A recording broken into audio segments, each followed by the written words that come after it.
نحمدہ و نصلی علی رسولہ الکریم۔ لا یستأذنک الذین یؤمنون باللہ والیوم الآخر ان یجاہدوا باموالہم وانفسہم واللہ علیم بالمتقین۔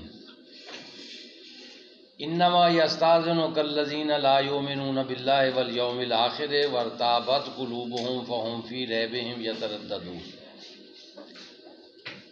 وَلَوْ أَرَادُوا الْخُرُوجَ لَأَعَدُّوا لَهُ عُدَّةً وَلَكِنْ كَرِهَ اللَّهُ بِعَاثَهُمْ فَثَبَّتَهُمْ وَقِيلَ اقْعُدُوا مَعَ الْقَاعِدِينَ لَوْ خَرَجُوا فِيكُمْ مَا زَادُوكُمْ إِلَّا خَبَالًا وَلَأَوْضَعُوا خِلَالَكُمْ يَبْغُونَكُمُ الْفِتْنَةَ وَفِيكُمْ سَمَّاعُونَ لَهُمْ وَاللَّهُ عَلِيمٌ بِالظَّالِمِينَ۔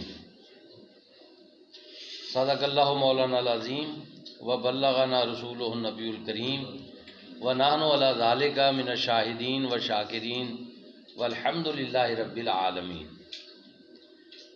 تو یہاں جی ایک تو دو قسم کے مومنین جو اس وقت ہر دور میں ہی ہوتے ہیں، ایک اعلیٰ درجے کے، ایک کچھ ادنا درجے کے، اور ایک بے غرض اور بے لوث، اور دوسرے غرض مند اور مفاد پرست۔ تو ہر دور میں ہر قسم کے انسان ہوتے ہیں۔ تو عہد نبوی میں بھی یہ ایک طبقہ موجود تھا جو منافق کے نام سے معروف ہوا۔ تو اس پہلی آیت میں تو سچے اہل ایمان کی خصوصیت اور خوبی بیان کی گئی ہے کہ لا یستأذنوں کا آپ سے اجازت طلب نہیں کریں گے الذین یؤمنون باللہ والیوم الآخر، جو اللہ اور یوم آخرت پر ایمان رکھتے ہیں، ان یجاہدوا باموالہم وانفسہم، کہ انہیں اللہ کے راستے میں جہاد کرنے سے چھوٹ مل جائے اپنے مالوں اور جانوں سے۔ اس بات کی اجازت سچے اہل ایمان طلب نہیں کریں گے آپ سے۔ واللہ علیم بالمتقین، اور اللہ جانتا ہے متقین جو مطالبات دین کے تقاضوں کی خلاف ورزی سے بچنے والے ہیں، مطالبات دین کے تقاضوں کی خلاف ورزی سے بچنے والے ہیں، اللہ تعالیٰ ان کو خوب جانتا ہے۔ جو مفاد پرستی سے بچتے ہیں، اور جو خود غرضی سے بچتے ہیں، اور جو اللہ کے دین کے تقاضوں کو پورا کرنے کی خلاف ورزی سے بچتے ہیں، اللہ تعالیٰ ان کو خوب جانتا ہے۔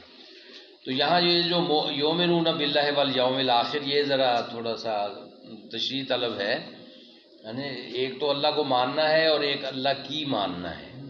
یعنی اللہ کو ماننے کا مطلب ہے اللہ کی ماننا۔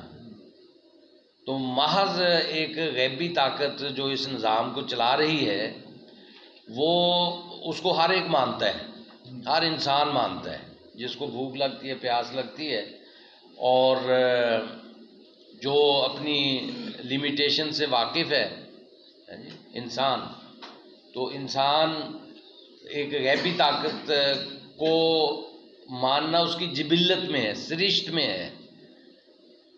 جو وہ اپنا عہد الست ہے، اس کا ذکر قرآن مجید میں ملتا ہے کہ وعدہ تو کیا یعنی افراد نے، لیکن وہ ان کے لاشعور میں ہے، شعور میں نہیں ہے، یادداشت میں نہیں ہے، لیکن شعور میں ہے کہ ایک بالاتر ہستی کا تصور ہر انسان کے ذہن میں موجود ہے۔ ہاں جی، پھر اس کے والدین اس کو اس کا تعین کر دیتے ہیں، یا یعودونہ و ینصرونہ، اسے بنا دیتے ہیں یہودی یا نصرانی۔ اچھا، تو یہ گویا یہاں پہ جو یؤمنون باللہ والیوم الآخر ہے، وہ اللہ کا جو یعنی اسلام کا جو تصور الہ ہے اور تصور آخرت ہے، یہ مراد ہے۔ اسلام کا جو تصور الہ ہے، یعنی اللہ کو ماننے کے بعد پھر بندہ اللہ کا بندہ بن جاتا ہے، بندگی رب، یہ ایمان باللہ کا لازمی تقاضا ہے۔ اگر آپ اللہ کو مانتے ہیں تو اس کا مطلب یہ ہے کہ اللہ کی مانیں، اللہ کے بندے بن کر رہیں، اور لوگوں پر اپنا حکم نہ چلائیں، اپنے حکم چلانے سے دستبردار ہو جائیں، اپنی ملکیت سے دستبردار ہو جائیں، جو کچھ آپ کے پاس ہے اس کو اللہ کی امانت سمجھیں۔ منعموں کو بناتا ہے مالوں کا امین۔ جی یہ ابلیس اسلام کے فوائد بیان کرتا ہے، اسلام کی خوبیاں علامہ اقبال کی زبان میں، تو وہ اس میں ایک جملہ یہ ہے، منعموں کو بناتا ہے مالوں کا امین، یعنی مال کا مالک نہیں بناتا بلکہ امانت دار بناتا ہے۔ تو امانت وہ اللہ کی ہے اور اسے استعمال کرنا ہے اللہ کے حکم کے مطابق۔ تو یہ ہے ایمان باللہ کا تقاضا۔ اور ایمان باللہ یہ بات اپنے ماننے والوں میں پیدا کرتا ہے۔ اور اسی طرح یوم آخرت، یوم آخرت کیا ہے؟ اعمال کی نتیجہ خیزی کا دن۔ تو یہ تصور پھر میں آپ کو یہاں پہ بیان کر دوں کہ ہمارے ہاں جو آیا ہوا ہے کہ کوئی آدمی اپنے عمل کی وجہ سے جنت میں نہیں جا سکتا، یعنی یہ عقیدہ بنا کے پھیلایا ہوا ہے اور بالکل خلاف قرآن ہے۔ قرآن مجید اعمال ہی پر منحصر ٹھہراتا ہے آخرت کی کامیابی کو۔ الدنیا مزرعۃ الآخرہ، یہ حدیث پاک ہے۔ رسول اللہ صلی اللہ علیہ وسلم فرماتے ہیں کہ دنیا آخرت کی کھیتی ہے، یعنی یہاں جو بوئیں گے وہ وہاں کاٹیں گے۔ اعمال کی نتیجہ خیزی، اور آپ سورۃ فاتحہ میں پڑھتے ہیں مالک یوم الدین، وہ بدلے کے دن کا مالک ہے۔ اب بدلہ کس چیز کا ملنا ہے؟ عمل کا۔ اور میں جب سوال کرتا ہوں کہ جی عمل تو نہیں کام آئے گا، تو پھر کہتے ہیں جی رحمت اور فضل کام آئے گی، اللہ کی رحمت اور فضل سے بخشے جائیں گے۔ تو میرا سوال ہوتا ہے کہ اللہ کی رحمت اور فضل کیسے ملے گا؟ کچھ کہنا چاہ رہے ہیں؟ ہاں جی، تو عمل اور ایمان اور عمل صالح، تو مومنوں سے کہا گیا نا کہ آپ عمل سے کی وجہ سے جنت میں نہیں جائیں گے، تو مومن مخاطب ہے، ایمان اس میں شامل ہے۔ مومن جو ہیں وہ عمل ہی کی وجہ سے جنت میں جائیں گے۔ اچھا، یہاں جو لوگ اللہ اور یوم آخرت پر ایمان نہیں رکھتے، وہ آپ سے آ کے اجازتیں مانگیں گے کہ ہمیں جہاد سے ہمارے عذر کو قبول کر لیا جائے اور جہاد میں نہ جانے کی اجازت دے دی جائے۔ تو جو اللہ اور یوم آخرت پر ایمان رکھنے والے ہیں، جو دل سے، جنہوں نے اللہ کو اپنا مالک سمجھ لیا ہے اور اپنا رب مان لیا ہے اور اپنا الہ تسلیم کر لیا ہے، تو وہ تو اللہ کے حکم کے تابع ہونے کو اپنا ایمان کا تقاضا سمجھتے ہوئے ترجیح دیں گے، اور اگر آج ہاتھ سے چھوٹ گیا کچھ تو کل وہ کئی گنا ہو کر ملے گا۔ جی اس پر یقین رکھتے ہوئے وہ میدان عمل میں کود جائیں گے، تو ان کے سامنے کوئی رکاوٹ نہیں ہوگی۔ دنیاوی زندگی، اس کے مفادات اور اس کی ترجیحات اور اس کی ترغیبات اور اس کی محبوب اشیاء، یہ ان کے نزدیک قابل ترجیح نہیں ہوگی۔ قابل ترجیح کیا ہوگا؟ اللہ اور اس کے رسول کا حکم اور آخرت کی کامیابی کا یقین۔ تو وہ تو نہیں مانگیں گے آپ سے اجازت، وہ پیچھے نہیں رہیں گے، ہٹیں گے اور جہاد کے لیے آمادہ ہوں گے اور تیار ہوں گے اور آپ کے ساتھ چلیں گے۔ چنانچہ وہ متقی ہیں، ہوگا نا، وہ متقی ہیں کہ اللہ پر ایمان اور یوم آخرت پر ایمان کے جو تقاضے ہیں جی ان کی خلاف ورزی سے بچنے والے ہیں، تو وہ متقی ہو گئے۔ اس لیے تو اللہ کو خوب علم ہے کہ کون متقی ہیں، کون اللہ اور یوم آخرت پر ایمان کے تقاضوں کی خلاف ورزی سے بچتے ہیں اور کون اس میں پڑھتے ہیں۔ اللہ کو اس بات کا خوب علم ہے، اللہ جانتا ہے، اللہ کے علم میں۔ اب اللہ میں کے علم میں آنے کا مطلب یہ ہوتا ہے کہ اللہ ان کو جزا عطا فرمائے گا، ان کو انعامات سے نوازے گا، اللہ ان کا قدردان ہے۔ جی اللہ کے علم میں آنے کا مطلب اللہ ان کا قدردان ہے، اللہ کے ہاں ان کی یہ قربانی لکھی گئی، یعنی نوٹ ہو گئی، اور اللہ ان کے اعمال کے بدلے کو ضائع نہیں کرے گا. یہ سارے مفاہیم اس کے اندر شامل ہیں. اب آگے آ جائیں. انما یستاذنک الذین لا یؤمنون باللہ والیوم الآخر. یقیناً آپ سے اجازت وہ طلب کریں گے جو اللہ اور یوم آخر پر ایمان نہیں رکھتے. اب ایمان رکھتے کا یہ نہیں مطلب کہ وہ بالکل نہیں مانتے، بلکہ اللہ کے احکام کو ماننے کے نتیجے میں کامیابی کا پر یقین نہیں رکھتے. ان کی کامیابیوں کے معیارات اور ہیں. مومن کی کامیابیوں کے معیارات اللہ اور اس کا رسول ہے اور ان کے فرامین ہیں. تو لیکن خود غرض اور مفاد پرست لوگوں کی کامیابیوں کے پیمانے ان کی اغراض پوری ہونا اور ان کے مفادات حاصل ہو جانا ہے. تو یہ جان دے کر بھی کہتے ہیں کہ حق ادا نہ ہوا. موت کے عالم میں بھی کہتے ہیں فزتو برب الکعبہ، میں رب کعبہ کی قسم میں کامیاب ہو گیا. اور مال دے کر بھی کہتے ہیں کہ یہ جگہ پہ پہنچ گیا. گھر کا سارا اثاثہ لا کر جمع کر دیتے ہیں اور کہتے ہیں کہ یہی کامیابی ہے. یہ ایمان کے تقاضے ہیں اور ضروریات ہیں، اور جن کو سمجھ آ جائے تو جنہوں نے سارا مال دیا وہ معزز ترین ٹھہرے. آج بھی ان کا نام ادب اور احترام سے لیا جاتا ہے. تاریخ نے ان کو بلند کر دیا. مال دینے سے نہ ان کے مال میں کمی آئی بلکہ عزت میں اضافہ ہوا، اور اللہ کے ہاں جو مقام بلند ان کو ملا وہ اللہ ہی جانتا ہے، ہم اندازہ ہی کر سکتے ہیں. چنانچہ جو لوگ اللہ اور یوم آخرت پر ایمان نہیں رکھتے، اس کا مطلب یہ ہے کہ اللہ کے دین کے تقاضوں کو ترجیح نہیں بناتے اور آخرت میں ملنے والے انعامات پر بھروسہ نہیں ہے. اس دنیا ہی کی زندگی کو سب کچھ سمجھ لیا ہے اور اسی کے منافع اور فوائد کو اپنی ترجیح بنایا ہوا ہے. بڑی عارضی سی زندگی اور بہت ہی مختصر سے اس کے منافع، اور اس کے بعد چھوڑ چھاڑ کے پھر آگے چلے جانا ہے. تاریخ بھی ایسے لوگوں کو یاد نہیں رکھتی، کوڑے میں پھینک دیتی ہے، کوڑے دان میں پھینک دیتی ہے.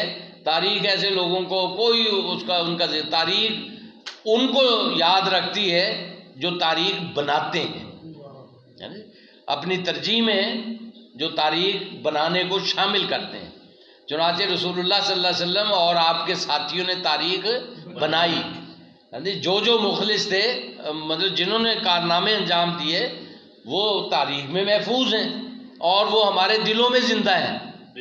ان کے سامنے، ان کی عظمت کے سامنے ہمارے سارے جھکے ہوئے ہیں اور ان کی بلندیوں سے ہم کچھ بلندیاں پانا چاہتے ہیں. تو جنہوں نے نہیں کیا اس پہ اب لعنت آنی ہوتی ہے. وَارْتَابَتْ قُلُوبُهُمْ فَهُمْ فِي رَيْبِهِمْ يَتَرَدَّدُونَ. یہ ہے ایمان کے بدلے میں شکوک و شبہات کا شکار ہونا. وَارْتَابَتْ قُلُوبُهُمْ، اور ان کے دل شک میں مبتلا ہیں.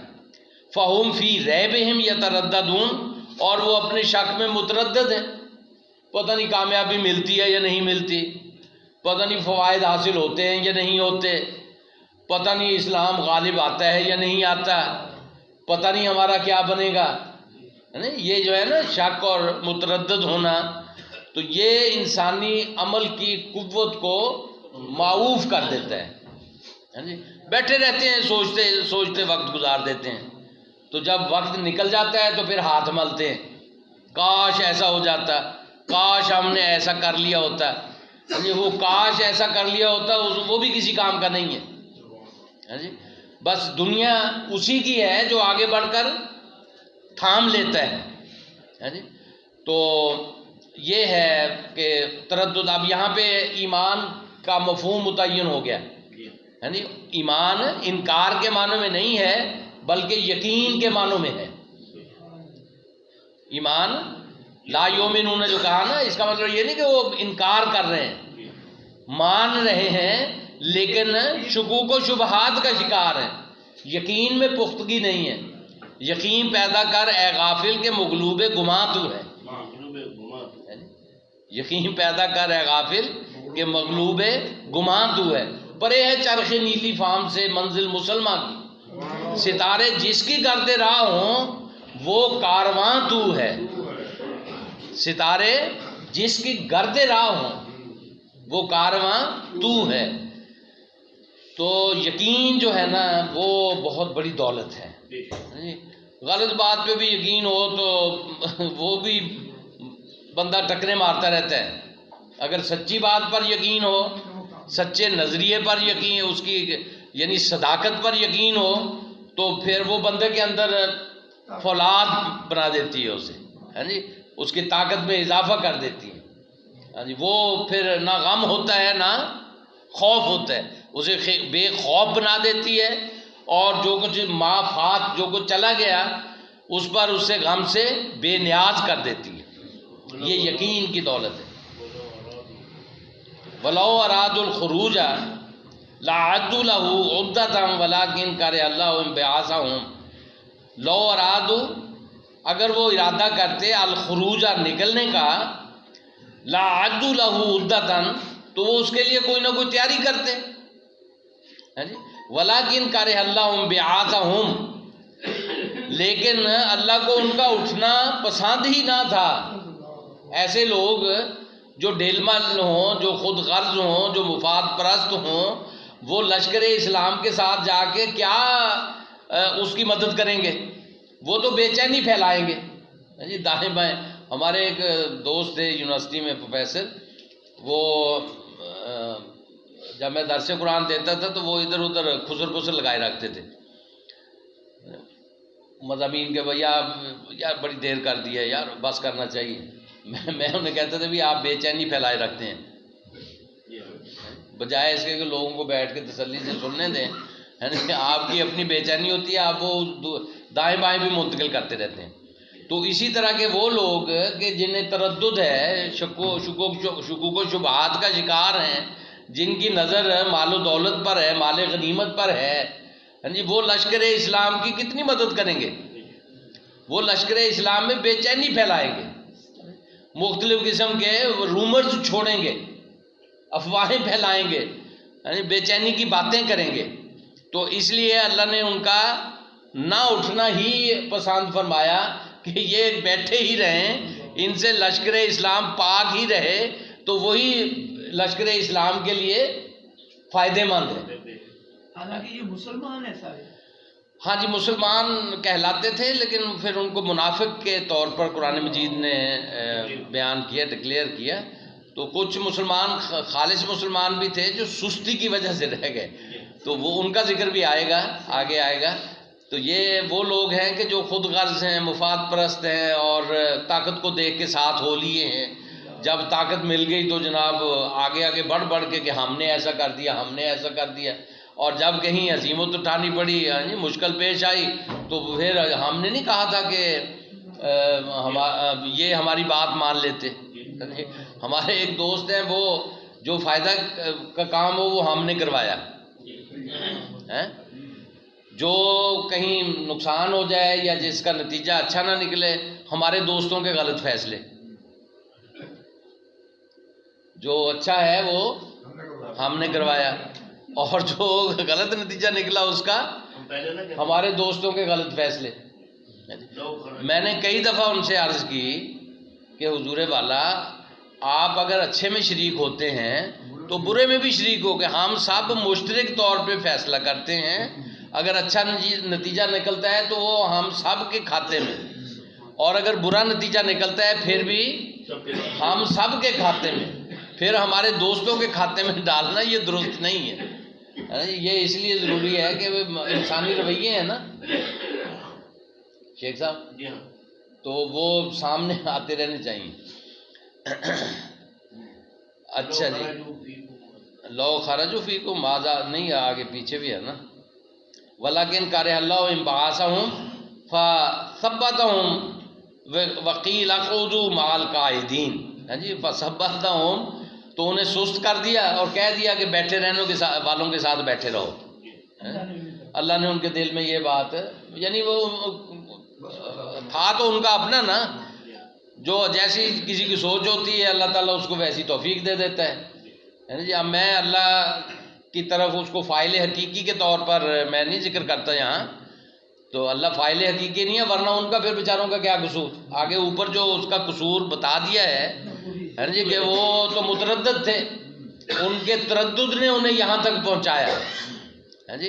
اللہ نے نتیجہ فعل ظاہر کیا، فعل ان کا تھا، اللہ نے اس کا نتیجہ ظاہر کیا، اس لیے فعل اللہ کی طرف منسوب ہوا. تو یہ یاد ہے آپ کو، اللہ کی طرف فعل دو اعتبار سے منسوب ہوتا ہے. نمبر ایک فاعل حقیقی ہونے کے اعتبار سے، جی خلق اللہ السماوات والارض، اللہ نے زمین و آسمان پیدا کیے. یہاں اللہ کیا ہے؟ فاعل حقیقی ہے، واقعی اللہ نے پیدا کی، کوئی شریک نہیں ہے، منصوبہ بھی اس کا اپنا، قدرت بھی اس کی اپنی، فیصلہ بھی اس کا اپنا. اچھا، یذل بہ کثیرا و یہدی بہ کثیرا، ہاں جی. یہاں پہ کیا ہے؟ نتیجہ فعل ظاہر کرنے والا. اللہ کیا ہے؟ نتیجہ فعل ظاہر کرنے والا. فعل بندے کا ہے، ہاں جی. سواء علیہم انذرتہم ام لم تنذرہم فہم لا یؤمنون. ہاں جی. آگے ہے ختم اللہ علی قلوبہم، اللہ نے ان کے دل پہ مہر لگا دی. بھئی اگر اللہ نے ان کے دل پہ مہر لگا دی ہے، ان کا کیا قصور ہے؟ یہ ان کے افعال کی وجہ ہے نا، اس کا وہ پہلے بیان ہوا نا، ان الذین کفروا، جن لوگوں نے انکار کرنے کا فیصلہ کر لیا ہے اللہ نے ان کے دلوں پہ مہر لگا دی. کس وجہ سے لگا دی؟ کہ انہوں نے انکار کا فیصلہ کر لیا ہے. اب عمل ان کا ہے، نتیجہ فعل اللہ نے ظاہر کیا. تو یہ فعل جو ہے اللہ کی طرف دو اعتبار سے اللہ کی طرف منسوب ہوتا ہے. نمبر ایک فاعل حقیقی ہونے کے اعتبار سے، نمبر دو نتیجہ فعل ظاہر کرنے والے کے اعتبار سے. انہاں کو جگاؤ آتا والے انہاں دے پلے پوے ہے کوئی گال، انہاں کو جگاؤ. اپنا انجینئر صاحب اللہ کی طرف فعل دو اعتبار سے منسوب ہوتا ہے. نمبر ایک فاعل حقیقی ہونے کے اعتبار سے، نمبر دو نتیجہ فعل ظاہر کرنے والے کے اعتبار سے. فاعل حقیقی ہونے کے اعتبار سے جو مثال ہے وہ ہے خلق اللہ السماوات والارض، ٹھیک ہے. اچھا، نتیجہ فعل ظاہر کرنے والے کے اعتبار سے وہ آپ بتا دیں اس کی مثال. بیٹھے نہ تو تسن سونا ہوں بھائی، ستے پہ ہوتے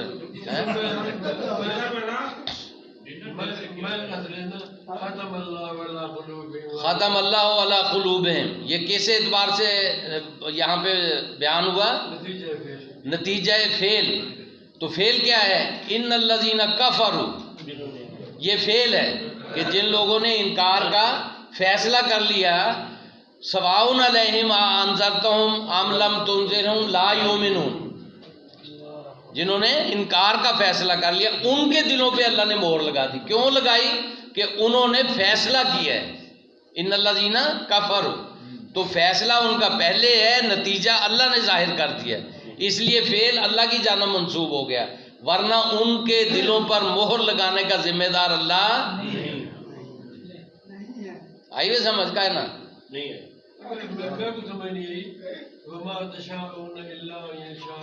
وہ اللہ کا قانون مشیت ہے، قانون ہے اللہ کا قانون. جب تک اللہ کا قانون مشیت نہ چاہے. اچھا جی، اللہ کا قانون مشیت کیا ہے؟ کہ جو منشا فلیؤمن و منشا فلیکفر، یہ اللہ کا قانون مشیت ہے. ٹھیک ہے، انسان کو اختیار دیا ہوا ہے.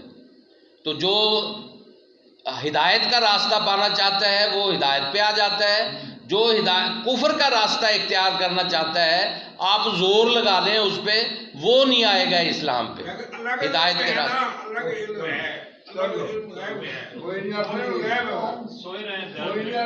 وہ تو گال ہے. اللہ کے علم کا کوئی یہاں زیر بحث ہی نہیں ہے.